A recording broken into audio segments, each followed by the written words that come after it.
keep getting better each day. Like Tay said at the beginning, I'm gonna keep find my way back to it. Get better at one thing each day. Bucs on three. 1, 2, 3. Bucs. Bucs fans, we have breaking news here in Tampa Bay. After 23 days, the hold-in for Vita Vea, the longtime anchor on the defensive line for the Tampa Bay Buccaneers, has officially come to an end. The Buccaneers and Vita Vea have agreed on a 1-year, $30 million extension. The hold-in began on July 27th, and of course, it ended today on August 19th. Now, we're going to break down the money. We're going to break down what this looks like for Vita Vea and the rest of the defensive line unit, because the edge rush unit, the whole defensive line, was including, of course, remember the Calijah Kancey torn pectoral last year. The defensive line was definitely not a top strength for the Tampa Bay Buccaneers, but now a once weakness in 2025 has become a massive strength, especially when you get Vita Vea back on board, back on the ship, and he has agreed to the extension. He's fully ready for 2026 and the season ahead and next year. So Vita Vea gets his contract that he desired. Again, it's a 1-year, $30 million deal. Now, Adam Schefter was the first to break it, but Rick Stroud had the contract details.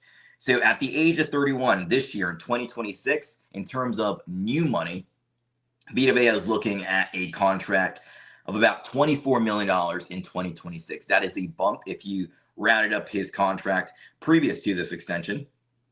His deal for this year, he was slated to make roughly $18 million. Now, the extension will bump him up $6 million to $24 million in 2026. And next year, what does his 2027 number look like? Because again, it is a 1-year extension. He was under contract this year. Now you add on the year next year, it would also be $24 million as well. Now, where does that rank Vita Vea in terms of the highest paid defensive tackles in the league, the highest paid interior defenders in the league? He was ranked as 23rd prior to this extension. He was ranked as 23rd in terms of highest, average salary per year, 23rd. But now this extension from $18 million to $24 million bumps him from 23rd in the league in terms of interior defenders average salary per year to 11th. So he bumps from 23rd to 11th. Pretty big leap, if you ask me. And he is actually tied for 11th with the defensive tackle from the Carolina Panthers, Derek Brown. So they're both tied for 11th, both making $24 million in 2026. And next year, same as of right now, because the contracts always change. These numbers always explode for every position. But we've seen Jalen Carter, for example, make $30+ million in his latest deal with the Philadelphia Eagles. So as of right now, both of those guys are tied for 11th, but the deals, they're gonna start sliding down, of course, as new deals are made. Now, this deal guarantees that next year, of course, Vita Vea won't be a free agent, but the Buccaneers have the franchise tag fully available for Baker Mayfield, of course. And I think no matter what, if you had a franchise tag, one of these guys, your franchise quarterback or your nose tackle, I think you're always going to pick your franchise quarterback. Now, that is not ideal, of course. It's not ideal to franchise tag Baker Mayfield.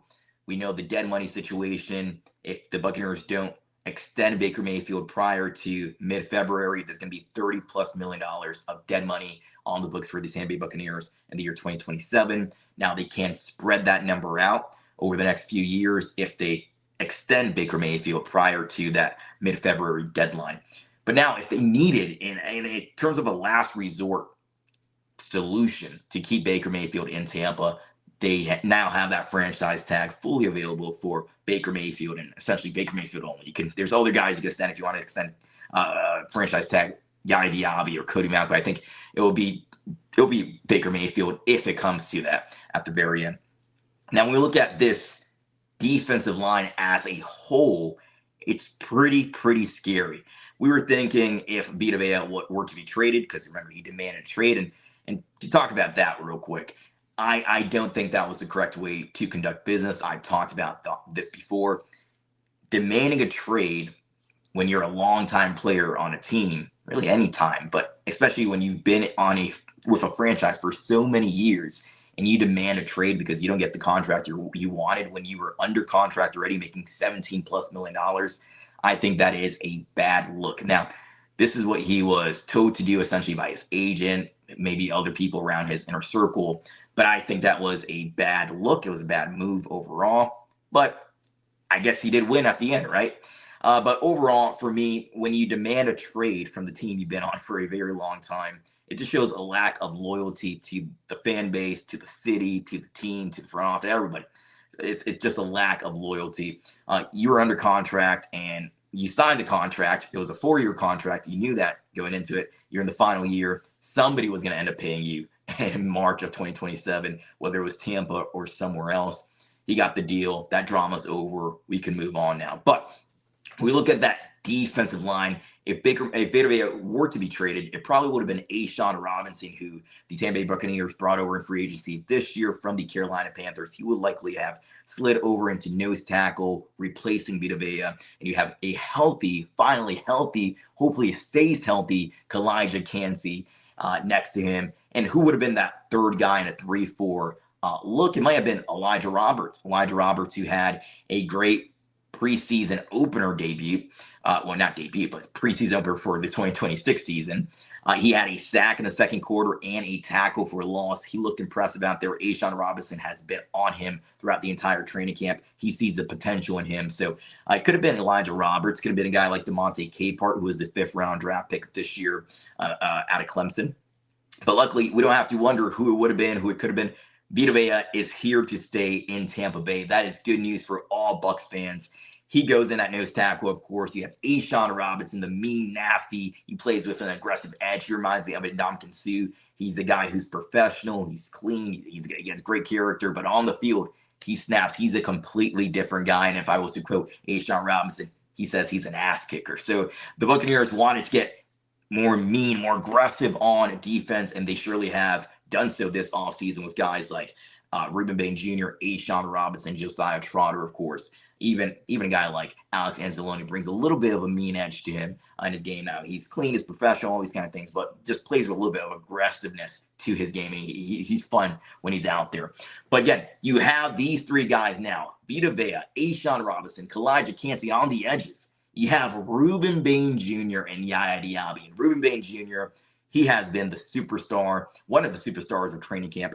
I believe it was yesterday. He stayed 1 hour after practice has ended, and he's out there in the Tampa heat. And it's brutal. It's hard. It's horrible to be out there. It's like a sauna out there. But he's out there 1 hour after practice, getting reps, getting everything else he needs to get out. He's preparing the best he can because starters will suit up this Saturday against the Kansas City Chiefs. It is the preseason home opener here in Tampa for the Buccaneers. The starters are slated as of right now to start maybe about a drive or two. I believe Todd Bowles stated somewhere around 8 to 12, 8 to 15 reps that they'll likely get, but he'll play by ear. But he's out there. He's out there practicing as hard as he can, staying after practice, doing all the extra things he needs to do. And last week, when the Buccaneers had the joint practice with the New York Jets, he had 3 sacks in one practice against Geno Smith and the right tackle, Membu, who was the 7th overall selection last year. He's a young, promising tackle. That didn't matter to Rueben Bain. He was out there. The arm length issue also doesn't matter for Rueben Bain. He's out there getting sacks on Geno Smith, going for the ball, trying to strip it. It's on the Buccaneers social media page. If you haven't seen it on X or Instagram, go see it. He was just tearing up the Jets offensive line, wreaking havoc on Geno Smith out there. But again, you have Rueben Bain Jr., you have Yaya Diaby behind those guys. You have David Walker, who again, every single day in practice, it appears he's getting a sack. He's getting to the quarterback. We saw him in the game against the New York Jets. That Aiden Garnes interception was caused because of who was coming off the edge. It was David Walker forcing Zappi to get the ball off a lot quicker than probably he wanted to, of course. It goes straight to Aiden Garnes. Aiden Garnes gets the interception, returns it back to the house, gets a pick 6.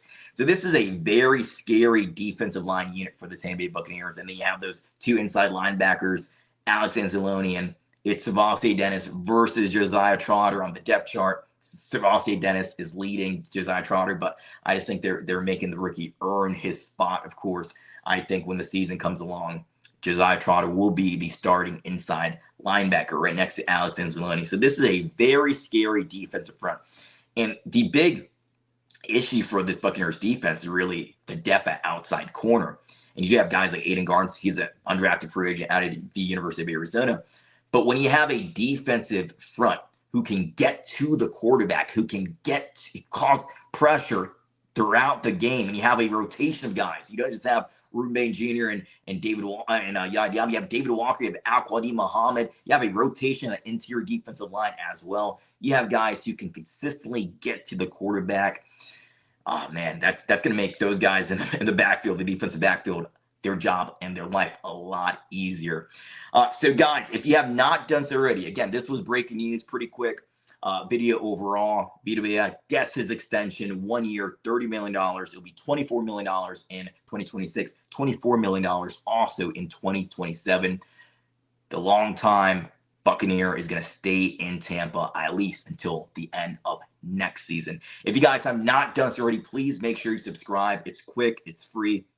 Hit the subscribe button. We've gained a lot of subscribers over the last few videos. We got a lot of support, a lot of views. I can't appreciate you guys enough. Can't thank you guys enough for all the support you guys have shown this channel.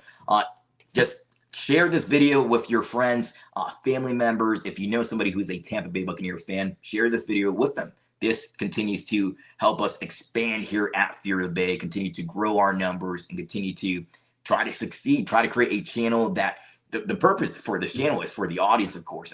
If there wasn't an audience, I'm just talking to a camera, right? So the purpose for why we create this video and this channel, these videos, is to create the best content possible for Buccaneers fans, your favorite team, Tampa Bay Buccaneers. So show support by just liking the video, sharing, and making sure you are subscribed.